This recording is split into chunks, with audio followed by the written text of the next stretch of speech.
Crown Butte Mines in the New World Mining District in Montana was forced to abandon a mine development project after the UN listed Yellowstone National Park as a World Heritage Site in danger. 3 Crown Butte proposed to mine a medium-size underground operation on private property 3 miles from the boundary of Yellowstone. The project would have employed 280 people and generated $230 million in revenue. 4. This mining project was not unique. The area had been mined for 150 years before Yellowstone National Park was established. Crown Butte had worked along with the U.S. Forest Service to ensure that all of the necessary precautions were being taken to ensure that the project would be environmentally responsible. Crown Butte had won an award for excellence in 1992 and was considered to be a showcase operation. 5. None of these factors mattered to the U.N.'s World Heritage Committee. Citing the project as a potential threat, the UN exerted its authority to force the abandonment of the project. It did not matter to the UN that this violated Crown Butte's exercise of its private property rights under the U.S. Constitution. Nor did the UN care that its action also went against U.S. federal law prohibiting the inclusion of non-federal property within a U.S. World Heritage Site without the consent of the property owner. 6. Although it has not happened yet, under the World Heritage Treaty the UN has the legal right to someday restrict us, as American citizens, from visiting our national treasures. As such, it is not far-fetched to wonder when the politically correct UN will ban the American public from Yellowstone, the Grand Canyon, Yosemite, the Florida Everglades and other precious natural wonders now visited annually by millions of tourists. Ironically, banning generations of young people from visiting our natural wonders would undermine the public's appreciation for the spectacular gifts of nature, and undercut support for environmental protection. Unfortunately, the World Heritage Treaty is just one of a series of government actions that is stripping away the gift of freedom we received from our founding fathers. To stop this erosion of sovereign rights, federal legislation has been introduced to restore the rights of Americans against this threat to freedom.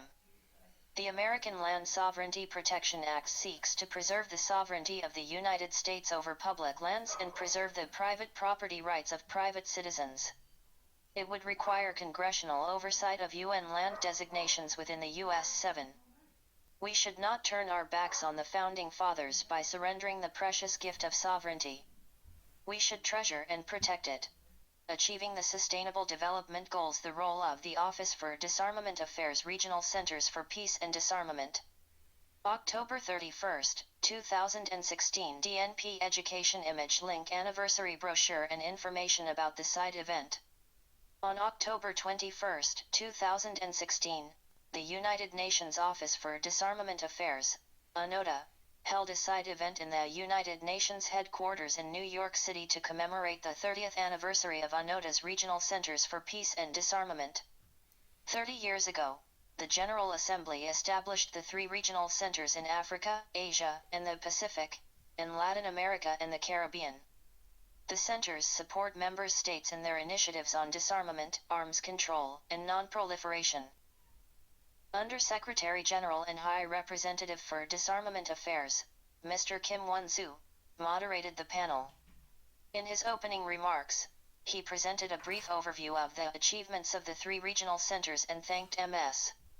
Melanie Rejimbo, Director of the United Nations Regional Center for Peace, Disarmament, and Development in Latin America and the Caribbean, UNLIRAC, Ms. Olatokunbo Ige, Director of the United Nations Regional Center for Peace and Disarmament in Africa, UNRAC, and Mr. Yuri Krivonos, Director of the United Nations Regional Center for Peace and Disarmament in Asia and the Pacific, UNRCT, for their good cooperation and support.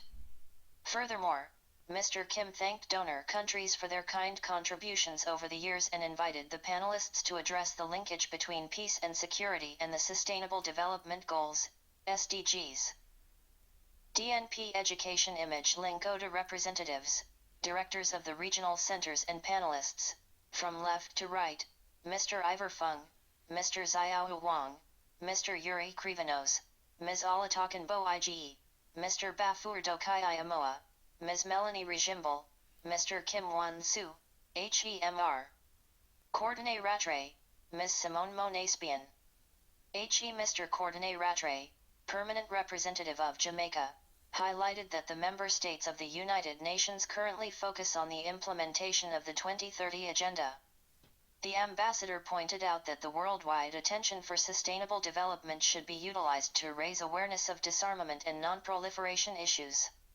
Ambassador Rattray described disarmament as a conflict prevention measure for developing countries.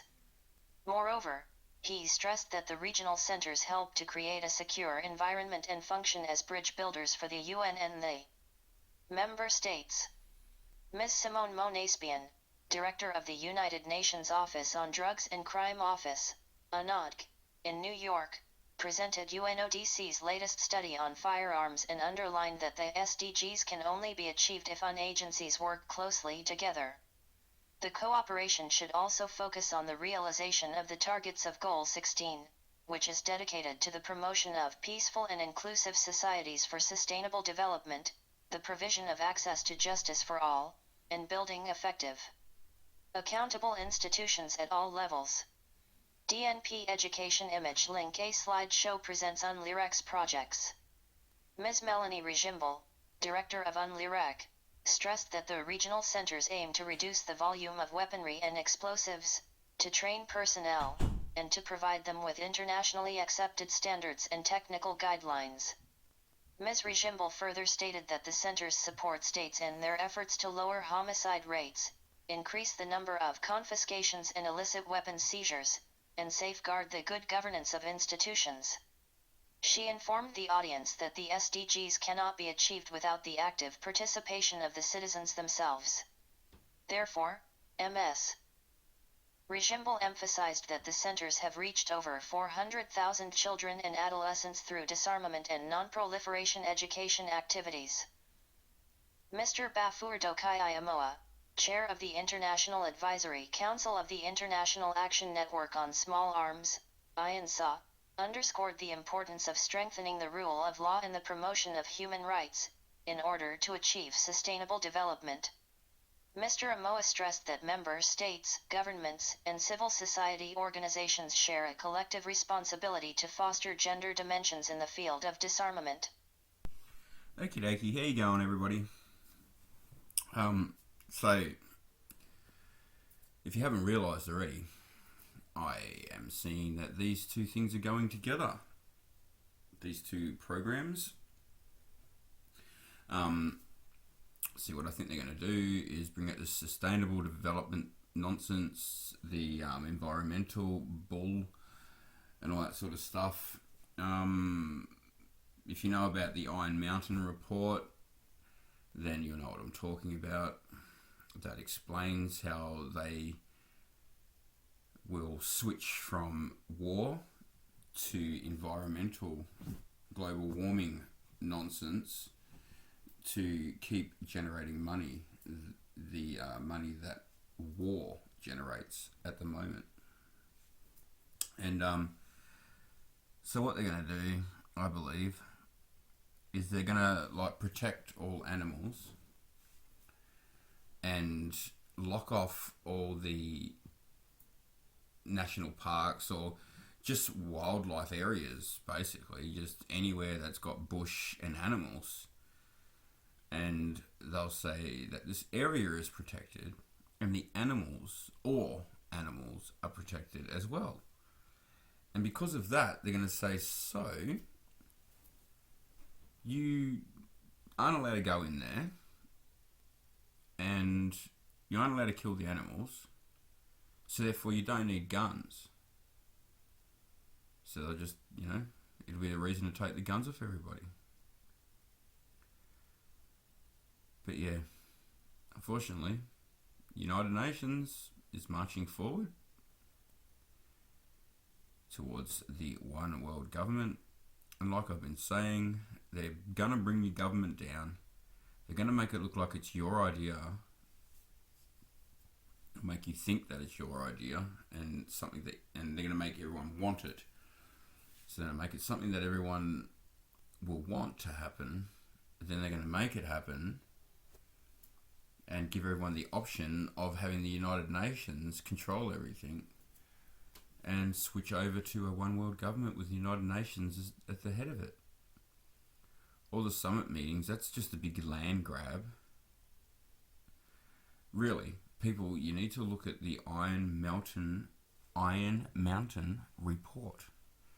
Okay, it goes back a ways, back to 1960. Yeah. Goes back a little bit further, but 1961, it starts to get pretty big. Oh, well, it was created, chartered, and the idea was put forward in the 50s.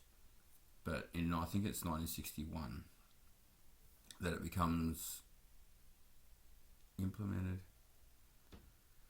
Yeah, it was 1950 the idea was come up with, and then 1961 was when they started drawing it up and actually making it, you know, with the CFR and Bilderbergers and all them, making it a reality, and then slowly disable or destabilize nations, and yeah, make Marxism a way of life for most people, and most of us don't even realise that it's communists.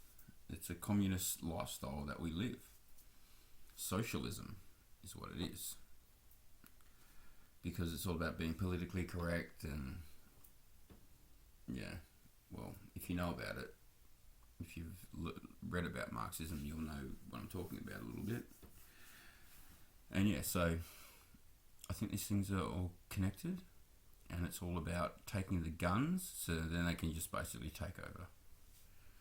Just a thought, and just seems to be what looks like on the horizon. But anyway, be safe, everyone. Look after each other. Don't forget to love your neighbours. Treat everybody with respect.